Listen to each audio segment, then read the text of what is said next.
Hello and welcome all. Now today's topic is revenue.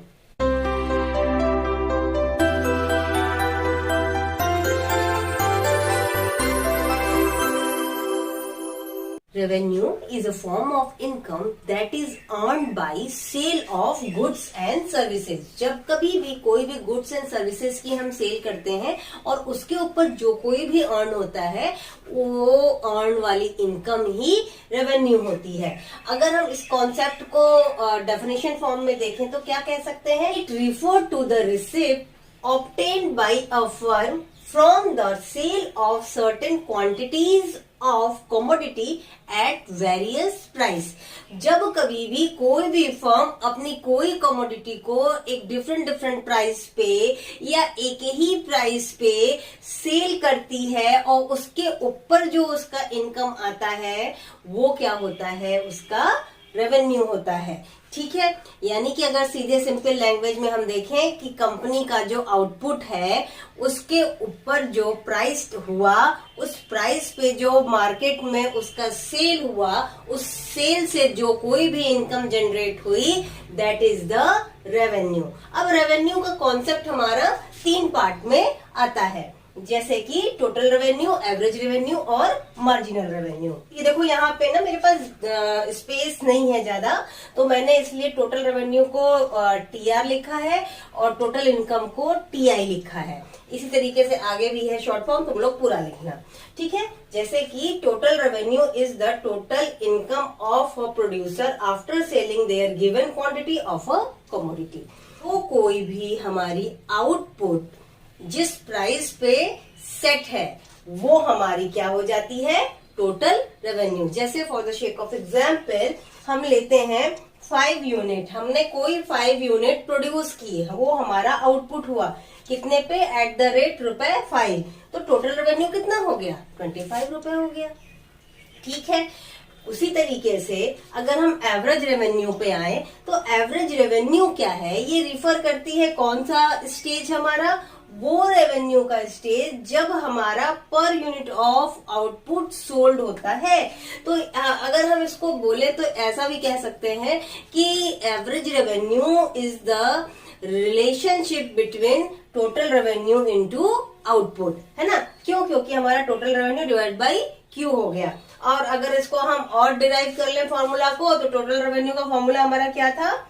P into Q, यानी कि price multiply output, total quantity.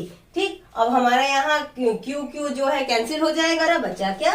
Average revenue is equal to price. ठीक है, और फिर हमारा third जो क्राइटेरिया है वो क्राइटेरिया है मार्जिनल रेवेन्यू। मार्जिनल रेवेन्यू क्या है? Change in total revenue. जब कभी भी आउटपुट और क्वांटिटी इंक्रीज होती है बाय 1 यूनिट, तो वहां क्या होता है? वो चेंज हो जाता है। तो वो जो चेंज है ना, वो चेंज ही क्या हो जाता है? हमारा मार्जिनल रेवेन्यू। जैसे कि मान लो कि 5 यूनिट पर टोटल रेवेन्यू हमारा कितना था? ₹25। ठीक, तो 6 यूनिट पे कितना हो जाएगा? ₹30, है ना? तो चेंज इन टीआर क्या हुआ? 5। तो ये 5 हमारा एमआर होता है। ठीक है, रेवेन्यू का कॉन्सेप्ट है ना, वो हमारा मार्केट के बेसिस पे है ना? क्यों? क्योंकि अर्निंग तो मार्केट पे होनी है। तो जो हमारा रेवेन्यू है वो हमारा 2 तरीके से मेनली देखा जाता है। होता तो सारे मार्केट के क्राइटेरिया पे है, लेकिन अगर हम इसको 2 तरीके से देखें तो सबसे ज्यादा पॉपुलरली देख सकते हैं। क्या है? एक तो परफेक्ट मार्केट कंपटीशन,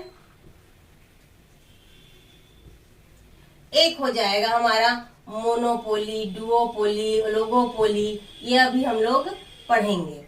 ठीक है, मार्केट कंपटीशन, बस इतना समझो कि परफेक्ट मार्केट कंपटीशन, जैसा कि अभी हम लोग एग्जांपल ले रहे थे कि प्राइस चेंज नहीं हो रही थी, प्राइस कांस्टेंट थी, तो उस केस में क्या होगा कि हमारा जो टोटल रेवेन्यू है, एवरेज रेवेन्यू और मार्जिनल रेवेन्यू, उसका रिलेशनशिप कैसा होगा? फिर मोनोपोली, लोगोपोली, डुओपोली, यानी कि अदर देन परफेक्ट मार्केट, उसमें जो है टीआर, एमआर और एआर का रिलेशनशिप कैसा होगा? इसका अगर तुम लोग नोट डाउन नहीं कर रहे थे तो फटाफट इसका एक स्क्रीनशॉट ले लो और हम लोग जो है फिर तीनों के रिलेशनशिप को देखते हैं, एक बार परफेक्ट मार्केट और एक बार जो है मोनोपोली, ओलिगोपोली, डिओपोली या फिर मतलब कह सकते हैं अदर देन परफेक्ट मार्केट।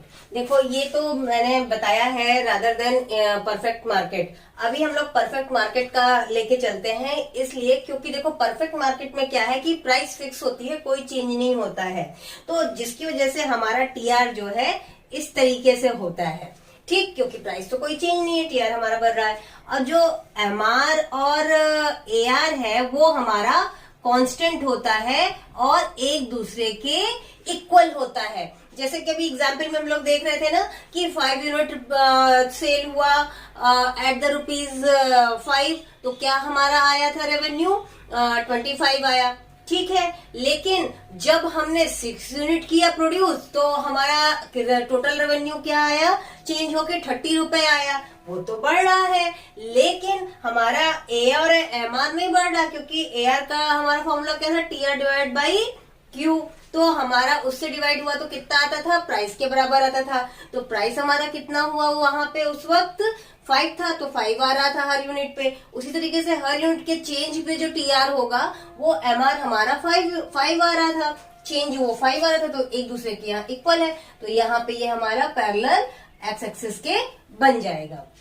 लेकिन हम बात करते हैं हम लोग कि वो मार्केट जो है वो परफेक्ट मार्केट नहीं है, तो वहां पे प्राइस चेंज हो सकती। तो यहाँ पे फिनिशिंग मार्जिनल यूटिलिटी को हम देख के करेंगे, क्यों, क्योंकि भाई जैसे जैसे प्राइस हमारा बढ़ता है डिमांड हमारा कम होता है, जैसे जैसे हमारा प्राइस घटता है डिक्रीज होता है, हमारा डिमांड क्या होता है, इंक्रीज होता है। बट एक सर्टेन स्टेज पे आके वो सैचुरेशन आता है। मार्केट के अलावा जैसे मोनोपोली, ओलिगोपोली, डिओपोली, है ना, ये जितनी सारी चीजें हैं उसमें हमारा ये सारी मार्केट का जो कंडीशन है वो एग्जिस्टेंस में आएगा। जैसे कि प्राइस 10 है, क्वांटिटी 1 है, तो टोटल रेवेन्यू 1 हो गई, मार्जिनल रेवेन्यू चेंज इन नहीं आएगा रेवेन्यू, क्यों, क्योंकि उसके पहले की हमें मालूम नहीं है। फिर 9 प्राइस हुआ, प्राइस क्या हुआ, 9 रुपए हुआ, तो क्वांटिटी 2 है तो कितना हो गया 18, तो टोटल रेवेन्यू हमारा कितना हुआ 18 हुआ, और उसके पहले टोटल रेवेन्यू कितना था 10 था, तो change in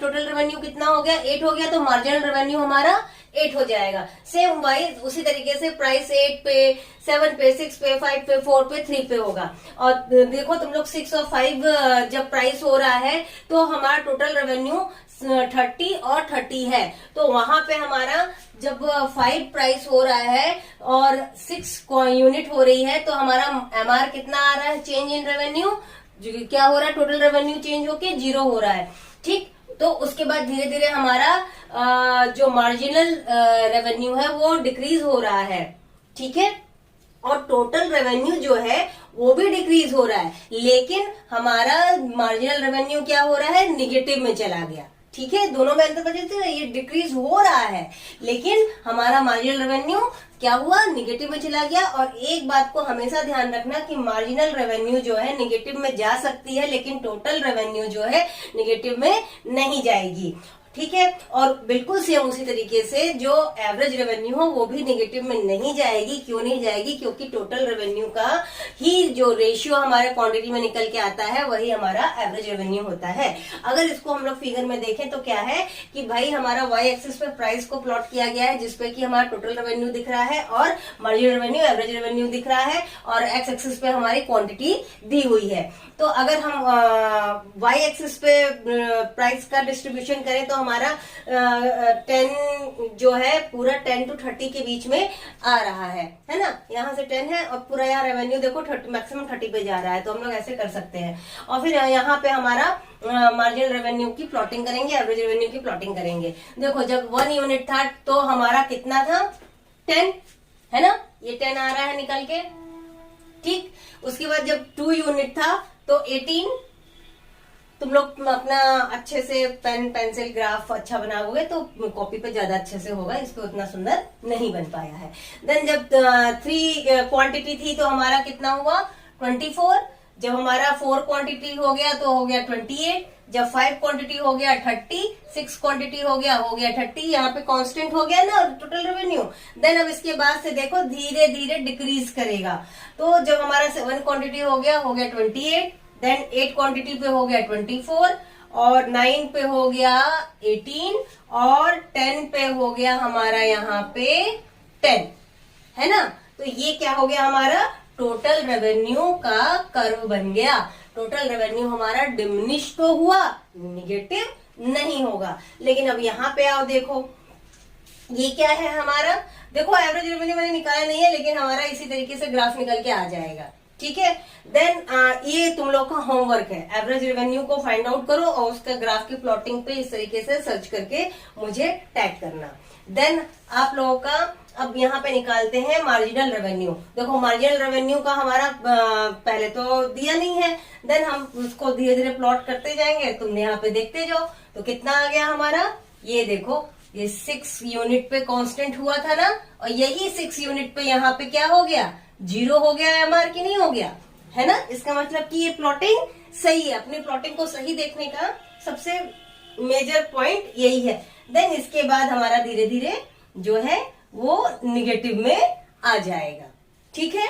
okay, I hope कि तुम लोगों को आज का ये पॉइंट समझ में आ गया होगा। तुम लोगों को जो कोई भी डाउट है वो मुझे कमेंट सेक्शन पे बताओ और मुझे इंस्टाग्राम पे डे टू डे अपडेट करते रहो। अगर तुम लोग मेरे चैनल पे नए हो, आज मेरी पहली क्लास कर रहे हो, तो उसे सब्सक्राइब जरूर करो और जल्दी जल्दी अपने सारे फ्रेंड्स में इसको शेयर करो ताकि आपके साथ साथ उनको भी बेनिफिट मिले।